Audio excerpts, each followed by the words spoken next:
Rahayu, Rahayu. Selamat pagi, siang, sore, dan malam.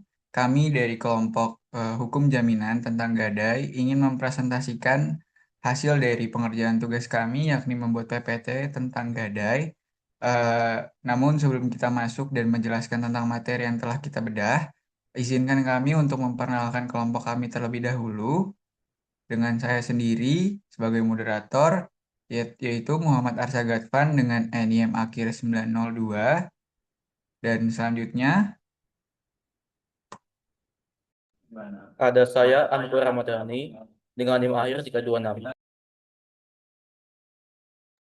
Lalu ada saya Muhammad Zainal Afrianto dengan NIM akhir 322. Kode saya Argiandra Sabita dengan NIM akhir 324. Ada saya Raffi Muhammad Isyan dengan NIM akhir 670. Saya Muhammad Awid Al-Hakim dengan NIM akhir 668. Saya Muhammad Rafli Ujiawan dengan NIM akhir 09. baik, sekian dari perkenalan kelompok kami. Materi selanjutnya akan dijelaskan oleh teman kami. Persilahkan. Selanjutnya itu ada tentang pendahuluan yang dimana berisi tentang pengertian-pengertian tentang gadai. Pengertian hukum jaminan adalah ketentuan hukum yang mengatur jaminan atas utang piutang, baik berupa benda bergerak maupun tidak bergerak, guna memberikan kepastian bagi kreditur terhadap pelunasan utang debitur. Kedudukan gadai dalam hukum jaminan. Kebendaan gadai termasuk jaminan kebendaan atas benda bergerak yang memberikan hak kepada kreditur untuk memperoleh pelunasan terlebih dahulu dibanding kreditur lainnya. Apabila debitur one prestasi. Dalam gadai, benda jaminan berada dalam penguasaan kreditur. Pengaturan gadai terdapat dalam Kitab Undang-Undang Hukum Perdata pasal 1150 sampai pasal 1160. Pasal 1150 KUH Perdata menjelaskan bahwa gadai adalah hak yang diperoleh kreditur atas suatu barang bergerak yang diserahkan oleh debitur sebagai jaminan pelunasan utang. Selanjutnya, lalu ada pengertian dan unsur gadai. Pengertian menurut Kitab Undang-Undang Hukum Perdata Pasal 1150, gadai adalah suatu hak yang diperoleh kreditur atau barang bergerak yang diserahkan kepadanya oleh debitur atau orang lain atas nama debitur, yang memberikan kewenangan kepada kreditur untuk mengambil pelunasan dari barang tersebut secara didahulukan daripada kreditur lainnya, kecuali biaya untuk melelang barang dan biaya penyelamatan barang tersebut. Lalu ada unsur gadai. Yang pertama, adanya utang. Gadai lahir karena adanya perjanjian utang piutang antara debitur dan kreditur. Barang gadai digunakan sebagai jaminan untuk pelunasan utang tersebut. Lalu adanya benda bergerak atau objek gadai yang harus berupa benda bergerak, baik berwujud maupun tidak berwujud, seperti kendaraan, perhiasan, atau surat berharga lainnya. Lalu yang terakhir ada penyerahan kekuasaan benda kepada kreditur. Barang yang dijadikan gadai harus diserahkan kepada kreditur sebagai bentuk penguasaan dan jaminan sampai utang debitur dilunasi. Boleh lanjut untuk selanjutnya. Untuk selanjutnya, dasar hukum gadai itu ada di pasal 1150 KUH Perdata yang mengatur terkait pengertian gadai sebagaimana yang telah dijelaskan oleh kawan saya tadi, Zaidan. Terus ada juga dalam pasal 1151 hingga pasal 1160 KUH Perdata yang mengatur cara terjadinya gadai, hak dan kewajiban kreditor, hak debitur, penjualan barang gadai, hingga diatur terkait hapusnya gadai. Terus dilanjutkan ke subjek dan objek gadai. Subjek gadai adalah pemberi gadai dan penerima gadai. Pemberi gadai adalah orang yang eh pemberi gadai adalah debitur dan penerima gadai adalah kreditor. Terus objek dari gadai yang pertama adalah benda bergerak berwujud, contohnya emas, kendaraan, elektronik, dan perhiasan. Yang kedua, benda bergerak tidak berwujud, contohnya adalah saham, piutang, surat berharga, dan lain-lainnya.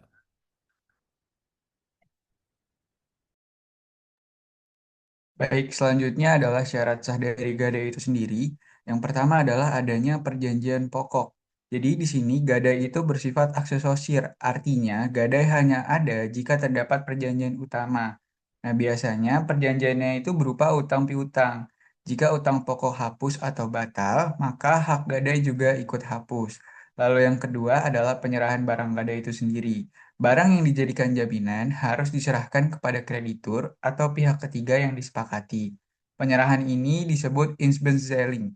Tanpa penyerahan barang, gadai dianggap tidak sah karena ciri utama gadai adalah berpindahnya penguasaan benda kepada kreditur. Lalu yang ketiga, barang milik sah pemberi gadai. Jadi, barang yang digadaikan harus benar-benar milik sah debitur atau pihak yang berwenang dalam menggadaikan barang tersebut.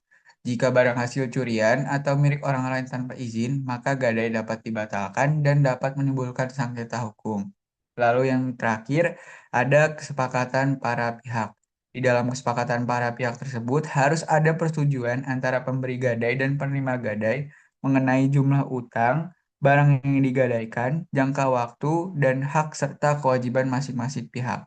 Nah, kesepakatan ini harus dilakukan secara sukarela, tanpa paksaan, penipuan, atau kehilafan sesuai syarat sah perjanjian dalam pasal 1320 KUH Perdata.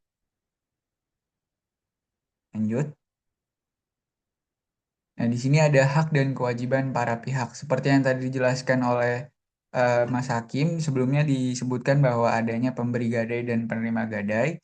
Di sini ada hak dan kewajiban para pihaknya. Yang pertama dari debitur itu sendiri, dia mempunyai hak untuk memperoleh perlindungan atas barang gadai, menebus barang gadai, mendapatkan sisa hasil penjualan apabila barang gadai yang dijual melebihi jumlah utang. Lalu untuk kewajibannya, dia harus menyerahkan barang gadai dan membayar utang dan bunga yang telah diberikan oleh kreditur itu sendiri. Next. Terus selanjutnya ada dari pihak kreditur, dia itu mempunyai hak untuk menahan barang gadai setelah barang gadai itu diberikan, lalu dia harus mendahulukan pelunasan utangnya dan menjual barang gadai jika debitur itu melakukan sebuah wan prestasi. Sedangkan kewajibannya, ia harus menjaga barang gadai itu sendiri dan tidak boleh menggunakan barang gadai itu tanpa izin. Lalu yang terakhir, mengembalikan barang gadai setelah utang itu lunas. Bisa dilanjut. Proses terjadinya gadai. Yang pertama, ada perjanjian utang piutang. Yang berarti kesepakatan pokok antara debitur dan kreditur yang melahirkan kewajiban utang piutang sah. Yang kedua, ada penyerahan benda bergerak. Penyerahan barang, jaminan-jaminan dari debitur kepada kreditur. Yang ketiga, ada penguasaan benda oleh kreditur. Kreditur memegang kekuasaan penuh atas fisik barang gadai demi menjamin keamanan pelunasan hutang. Yang ketiga, ada pelunasan atau eksekusi. Debitur melunasi utang untuk menebus kembali barangnya atau kreditur melakukan tindakan eksekusi jika gagal bayar.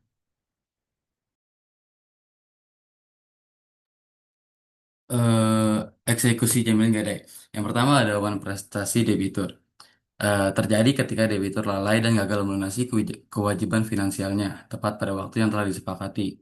Yang kedua ada parate executi, hak kreditur atau untuk langsung menjual barang jaminan atas kekuasaan sendiri secara lelang umum tanpa persetujuan pengadilan. Yang ketiga ada penjualan barang gadai, pelaksanaan penjualan objek jaminan melalui lembaga lelang resmi untuk mendapatkan konversi nilai uang real. Yang keempat ada pelunasan utang hasil penjualan. Hasil penjualan digunakan untuk melunasi utang pokok dan biaya lelang. Sisa kelebihan dana wajib dikembalikan ke debitur. Soalnya kapan sih gadai itu berakhir? Jadi berakhirnya gadai itu pertama karena utang pokoknya telah lunas. Yang kedua karena barang gadai kembali kepada pemberi gadai. Yang ketiga karena barang gadai musnah atau hilang. Yang keempat karena kreditur melepaskan hak gadainya. Yang kelima karena terjadi pencampuran kedudukan antara debitur dan kreditur. Next. Nah, ini ada tabel mengenai perbedaan gadai dengan jaminan lain. Yang pertama, atas dasar hukumnya, gadai terdapat pada pasal 1150 KUH Perdata, fidusia, terdapat pada UU nomor 42 tahun 1999 tentang jaminan fidusia, hipotek, ada di KUH Perdata dan aturan khusus tertentu. Kemudian, pengertiannya, kalau gadai itu adalah jaminan atas benda bergerak yang diterangkan pada kreditur, fidusia, pengalihan hak kepemilikan atas dasar kepercayaan tanpa menyerahkan benda, hipotek, hak jaminan atas benda tidak bergerak tertentu. Objeknya, gadai itu ada benda bergerak, Fidusia benar bergerak dan tidak dan tentu benda tidak bergerak. Hipotek umumnya benda tidak bergerak seperti kapal. Kemudian penguasaan benda yang pertama ada gadai itu dikuasai kreditur, fidusia tanpa dikuasai debitur, hipotek tetap dikuasai debitur. Penyerahan bendanya gadai harus ada penyerahan fisik, fidusia tidak perlu penyerahan fisik, dan hipotek tidak perlu penyerahan fisik juga. Sifat bendanya gadai itu bergerak, fidusia bergerak atau tidak bergerak, tertentu, hipotek tidak bergerak. Bukti atau publikasi gadai itu tidak wajib didaftarkan, fidusia itu wajib didaftarkan, hipotek umumnya didaftarkan. Hak kreditur memiliki gadai memiliki hak preferen, fidusia memiliki hak preferen, hipotek juga memiliki hak preferen. Kemudian eksekusi jika awan prestasi, gadai benda dapat dijual untuk pelunasan utang, fidusia dapat dieksekusi berdasarkan sertifikat fidusia, hipotek dilakukan melalui penjualan objek tertentu. Next.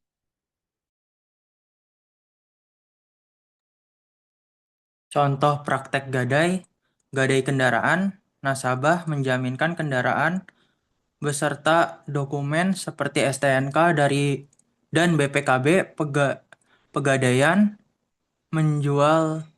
menilai kondisi kendaraan, lalu memberikan pinjaman. Jika tidak ditebus, kendaraan dapat dilelang. Gadai emas di PT Pegadaian. Nasabah menyerahkan emas atau perhiasan ke Pegadaian. Petugas menaksir nilai emas, lalu nasabah menerima pinjaman sesuai nilai taksiran. Jika pinjaman dilunasi, emas dikembalikan. Gadai surat berharga, nasabah menjaminkan surat berharga seperti saham atau obligasi. Pegadaian menilai surat berharga tersebut lalu memberikan pinjaman. Jika utang dilunasi, surat berharga tetap menjadi milik nasabah.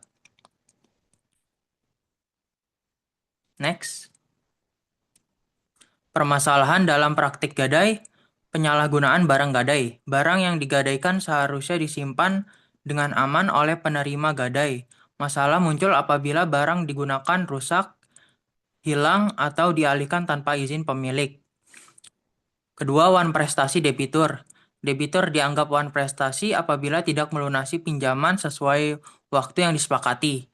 Akibatnya barang gadai dapat dijual atau dilelang untuk menutup utang. Ketiga, sengketa kepemilikan barang. Permasalahan terjadi jika barang yang digadaikan ternyata bukan milik debitur, hasil pinjaman atau masih menjadi sengketa dengan pihak lain. Keempat, perlindungan hukum para pihak. Debitur berhak mendapatkan barangnya kembali setelah melunasi hutang, sedangkan kreditur berhak memperoleh pelunasan. Karena itu perjanjian gadai harus jelas agar tidak merugikan salah satu pihak. Next. Kemudian kesimpulan, esensi hukum, gadai adalah jaminan kebenaran eksklusif untuk benda bergerak dengan syarat mutlak penyerahan fisik barang kepada kreditur atau in-basic selling, kepastian bagi kreditur, memberikan perlindungan maksimal melalui hak mendahului atau trade de preference dan eksekusi langsung atau partai eksekusi jika debitur melakukan dua prestasi. Kemudian, perlindungan bagi debitur menjamin keadilan karena kreditur dilarang memiliki barang jaminan secara otomatis. Wajib merawat barang dan harus mengembalikan sisa uang hasil lelang. Keseimbangan menjadi instrumen hukum yang harmonis dalam memfasilitasi kebutuhan likuiditas debitur sekaligus memitigasi risiko kreditur. Next, saya kembalikan ke moderator. Baik, sekian presentasi dari kami. Mohon maaf bila ada kesalahan kata ataupun kalimat dan perilaku kami yang eh, agak salah sedikit. Jadi mohon dimaafkan. Sebelum itu kami tutup dengan Assalamualaikum warahmatullahi wabarakatuh.